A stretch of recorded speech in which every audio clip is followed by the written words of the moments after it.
Hackers जब भी किसी बड़े सिस्टम को अपना टारगेट बनाते हैं तो उस सिस्टम के डिफरेंट कंपोनेंट्स के अंदर मौजूद वल्नरेबिलिटीज को ढूंढते हैं और फिर उन्हीं वल्नरेबिलिटीज का फायदा उठाकर उस तगड़े सिस्टम को हैक करते हैं। मगर ज्यादातर टॉप क्लास हैकर्स और साइबर क्रिमिनल्स सिस्टम की मेन मेमोरी को मैनिपुलेट करके पूरा सिस्टम हैक कर लेते हैं। आज हम इस वीडियो में बात करते हैं कि किन 3 मेथड्स का यूज करके हैकर्स किसी बड़े और तगड़े सिस्टम की मेन मेमोरी को मैनिपुलेट करते हैं। तो हमारी इस वीडियो का पहला मेथड है बफर ओवरफ्लो अटैक। जब कोई प्रोग्राम यूजर से इनपुट लेता है जैसे नाम या पासवर्ड तो वो डेटा मेमोरी के बफर में जाता है, लेकिन अगर एक हैकर ज्यादा लंबा इनपुट डाल दे और उसे प्रोग्राम चेक किए बगैर आगे भेज दे तो ये डेटा बफर के बाहर निकल जाता है। ये निकलने वाला डेटा मेमोरी के दूसरे हिस्सों में घुस जाता है और फिर उन हिस्सों का कंट्रोल छीन लेता है। इसके बाद हैकर्स इसके अंदर अपना मैलिशियस कोड इंजेक्ट करते हैं और फिर सारे का सारा सिस्टम उन हैकर्स के इशारों पर चलने लगता है और यूं सारे सिस्टम का कंट्रोल हैकर्स के हाथ में होता है। ये अटैक इतना खतरनाक होता है कि पूरा सिस्टम क्रैश कर सकता है और इससे हैकर्स आपके सेंसिटिव डेटा को भी चुरा सकते हैं। अगर अभी भी आपको इस बफर ओवरफ्लो अटैक की सही से समझ नहीं आई तो हमने इस बफर ओवरफ्लो अटैक के ऊपर एक डिटेल के साथ पूरी वीडियो बना रखी है जिसका लिंक आपको आई बटन में या डिस्क्रिप्शन में मिल जाएगा। उस वीडियो को देखने के बाद आपको क्लियर अंदाजा हो जाएगा कि बफर ओवरफ्लो अटैक वर्क कैसे करता है। अगर मैं बात करूं मेमोरी मैनिपुलेशन के नेक्स्ट मेथड की तो वो है रोब अटैक। रोब यानी रिटर्न ओरिएंटेड प्रोग्रामिंग। समझो एक हैकर ने कंप्यूटर की मेमोरी को टारगेट किया है। नॉर्मली जब कंप्यूटर में प्रोग्राम चलता है तो वो स्टेप बाय स्टेप प्रोसेस में चलता है, यानी इसको मैं आपके लिए मजीद सिंपल कर देता हूँ। जब कंप्यूटर के अंदर कोई कोड चलता है तो वो लाइन बाय लाइन एग्जीक्यूट होता है, यानी पहले एक लाइन एग्जीक्यूट होगी फिर दूसरी, यूं स्टेप बाय स्टेप प्रोसेस के अंदर एक कंप्यूटर सिस्टम के अंदर कोई भी कोड वर्क करता है। अब यहाँ पर हैकर बड़ी चालाकी के साथ रोब अटैक का यूज करता है। दरअसल होता कुछ यूं है कि हैकर उसी एग्जिस्टिंग कोड जो कि मेमोरी के अंदर चल रहा होता है उसी को मैनिपुलेट करने की कोशिश करता है।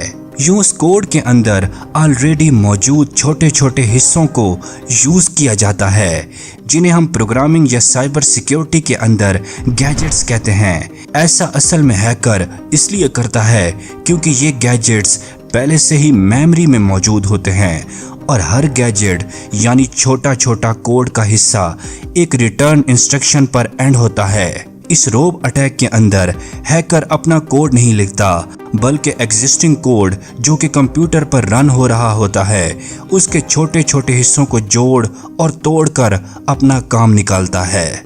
यूं इस तरह से हैकर उस प्रोग्राम के फ्लो को चेंज कर देता है और हैकर उसमें अपना कोड डाले बगैर ही उस एग्जिस्टिंग कोड को मैनिपुलेट करके मेन मेमोरी को मैनिपुलेट कर देता है। यानी हैकर रनिंग सॉफ्टवेयर के कोड में छेड़खानियां करके उसे हैक करके मेमोरी को मैनिपुलेट करता है।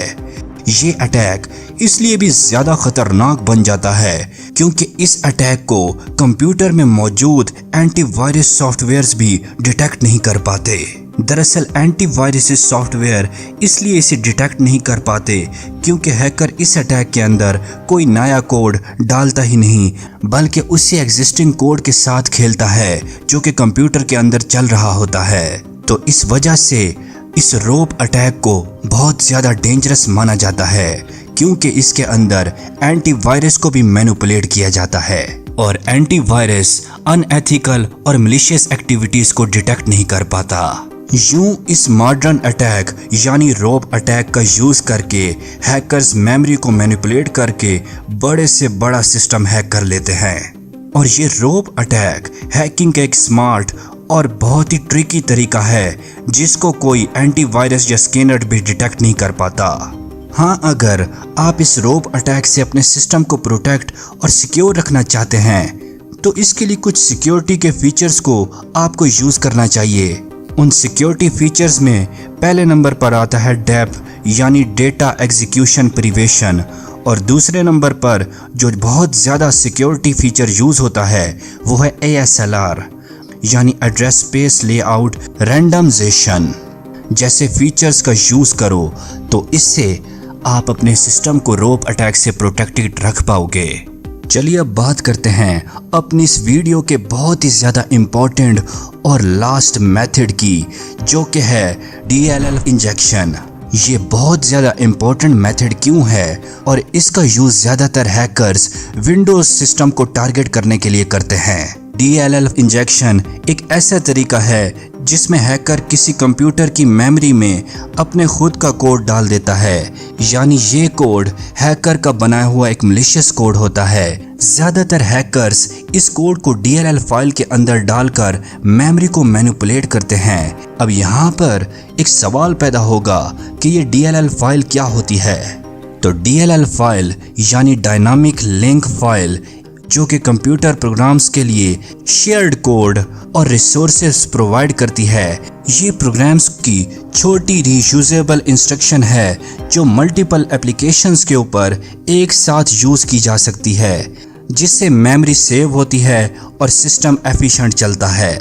हैकर्स इन्हीं DLL फाइल्स के अंदर अपना कोड डालकर मेमोरी को मैनिपुलेट करता है। इस मेथड का मकसद प्रोग्राम के बिहेवियर को कंट्रोल करना या किसी डेटा तक पहुंचकर उसे चोरी करना होता है। सिंपल वर्ड्स में कि प्रोग्राम के दिमाग में गलत इंस्ट्रक्शन डालकर उसे मैनिपुलेट किया जा सके।